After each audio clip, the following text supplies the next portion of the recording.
माहित नाही. ही प्रीती दिदी अजूनही आली नाही. घराच्या लोकांना घाबरून मी प्रीती दिदीला सगळी गोष्ट सांगितली होती. प्रीती दिदी जर वेळेवर आलीच नाही तर माझे लग्न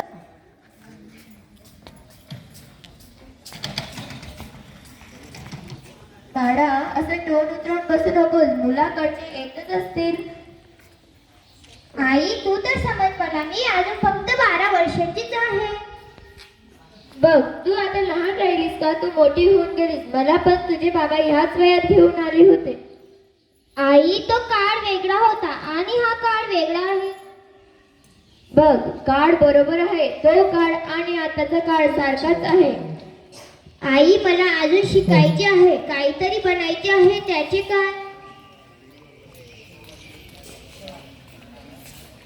काय करशील एवढं शिकून? घरातलं काम आणि स्वयंपाक शिकून घे. त्या मुलाचे वय माझ्या वयापेक्षा दुप्पट आहे. घर तर घरातल्या मोठ्या व्यक्तींचे चालते, स्त्रियांच्या बडबडीने नाही. तो मुलगा नशा करतो, दारू पितो. मी त्याच्या बरोबर राहू शकत नाही. पोरी, तू आता तू तुझ्या वडिलांना शिकवते. घर कसे चालते ते. तुझ्या तोंडाला कुलूप लाव आणि सासरवाडीला जायला तयार राहा.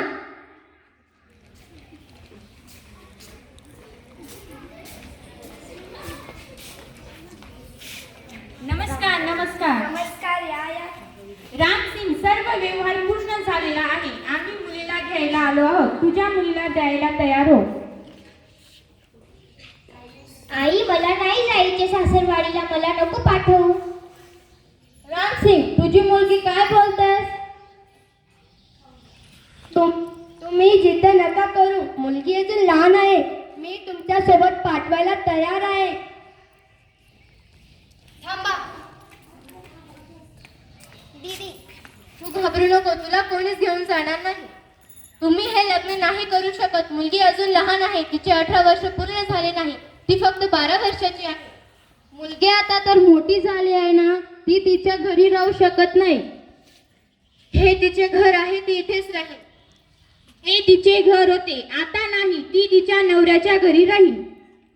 नवऱ्याच्या घरी वेगळीच गोष्ट आहे ना. लग्न झाले की मुलगी परकी होऊन जाते आणि ज्या घरी ती परकी झाली ते घर तिचे म्हणतच नाही. मी तुझ्या जवळ हात जोडते. तू तुझ्या सासरवाडीला चालली जा. कमालच आहे, जे आईवडील आपल्या मुलीला एवढं शिकवून मोठं करतात, तिचे पालन पोषण करतात आणि हे लोक तिला खेळणं समजतात. हे बघ, आमच्या परिवाराच्या गोष्टींमध्ये पडू नको. काय खोटं बोलत आहे मी? जर मुलगी शिकायचं म्हणते, काहीतरी बनायचं म्हणते तर बनू द्या की. मुलगी फक्त स्वयंपाक घरातच चांगली वाटते आणि तुमच्यासारखे विचार करणारे फक्त कटारीतच चांगले वाटतात. ए मुली, पुस्तके वाचून आम्हाला अधिकार नको शिकव. तू खूपच शहाणी झालेली आहे. चल आमच्या सोबत. सोडा मला. ती तुमच्या सोबत येणार नाही. तू आमच्या मध्ये पडू नको. तू अजून लहान आहे. वा, हे माहीत असून सुद्धा मुलगी अजून लहान आहे. तिचे जबरदस्ती लग्न करून तुमच्या सोबत घेऊन जात आहे. असं काम फक्त तुमच्यासारखे बिंडोक माणसंच करू शकतात. आम्हाला शिकवशील? मारा हिला.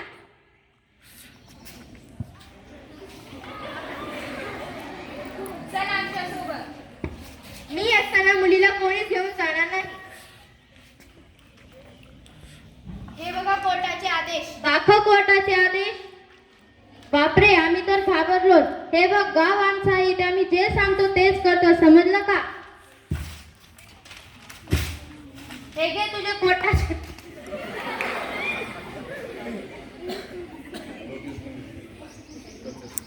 चल आमच्या सोबत. बंद करा हे नाटक. मला माहित आहे का, बालविवाह हे कायद्याने चुकीचं आहे आणि ही चुकी तुम्ही केली आहे. चला मग आमच्या सोबत. सोडा आम्हाला, सोडा. मी तुला सांगितलं होतं ना, तुला कोणीच घेऊन जाणार नाही.